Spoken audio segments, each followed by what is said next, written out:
Ayan, so welcome back dito, no, sa The Area YouTube channel, OFW Edition.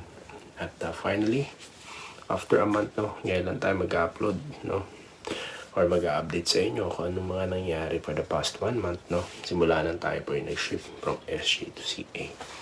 Ayan, well, unang-una, pasadaan natin yung mga adjustments. Marami pong adjustments, no. Tanong, mahirap pa o madali? Well, depende po sa inyo. Sa akin, natural lang naman pong may challenge, no. Siyempre pagka may challenge, medyo mahirap, no. Although kung ready ka na talaga, pinagandaan mo na tulad ng ginawa natin for the past 1 year, well, madali na lang po yung ma-overcome lahat, no.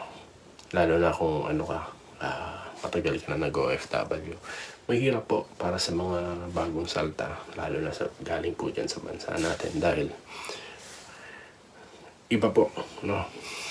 Napakarami po natin nakakwentuhan dito na sobrang nahirapan sila, no, na mag-adjust, no.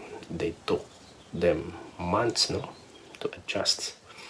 Lalo na kung hindi nyo naman or hindi nila linya, no, yung work nila ngayon. So ayan, ilan po yan sa mga stories na ano po natin, na kumbaga, na witness na natin na talagang totoo. At yun nga, iba po talaga ang pag nandito ka na. Sabi ko nga nun, I always turn on my aircon, no. Kasi nga, mainit dun sa lugar natin. Dito, instead na aircon, heater naman pong gamit natin. Well, expected ko na malamig. Pero hindi po ganito kalamig, no. Malamig na talaga. Heater ka. Kaya nga, napabili tayo ng heater. May unboxing tayo, di ko pa na-edit. Sobrang busy. So, yun nga. Okay. Yun nga po yung adjustments, no. At yung mga naging gastos, no. Ready naman tayo dyan, kaya wala po naging problema. Sumunod sa climate, expect naman po nating malamig, but it's too much, no, para po sa katawan natin, of course, na di naman sanay sa malamig. Then number 3, no, sa trabaho, yan po importante dahil yan po source of income natin, no, dahilan kung paano tayo, kung bakit tayo mananatili dito, no. Yan po ang pinaka-importante. Familiarity and adjustment, no. Aralin lang yung maraming bagay na aralin, mga sistema. Kung dati po sa trabaho ko mga ganyan ang handouts, no. Well, dito ganun din. Kaya talagang challenging, no. Lalo na yung field po na pinasok ko is malayo po sa line ko, no, sa mga naging line ko.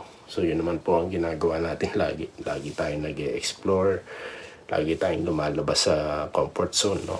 Dahil yun nga, challenge po ang ating hinahanap. At ito po ang ating nasumpungan, extra challenge. Madali, no, kumpara sa ibang mga naging trabaho ng mga nakasabayan natin, no. Kasi parang office works lang yun sa akin. Yun na nga lang, syempre, kung hindi ka familiar, may mga adjustments kang pagdadaanan. So yun po ang ating pinagdadaanan ngayon. So sailings, naman tayo, smooth, no. So yun po. At nakita nyo naman, pasyal-pasyal tayo. Yan po number 4. Dapat di nawawala yung relaxation. Ayan. Kasama yan. Yun din naman ang reason ba tayo lumipat, di ba? Interstate tayo, intercity, ganyan. Tapos kung tumawid pa ng mas malayo. So yun po mga plans, no. Tayo nag-move dito. And of course, para sa akin, testing lang naman po lahat. Kung okay ako dito, mag-stay tayo, no. So ganun lamang. Try lang po ng try, kesa naman wala na tayo. I mean, hindi natin sinubukan, kasi isipin natin.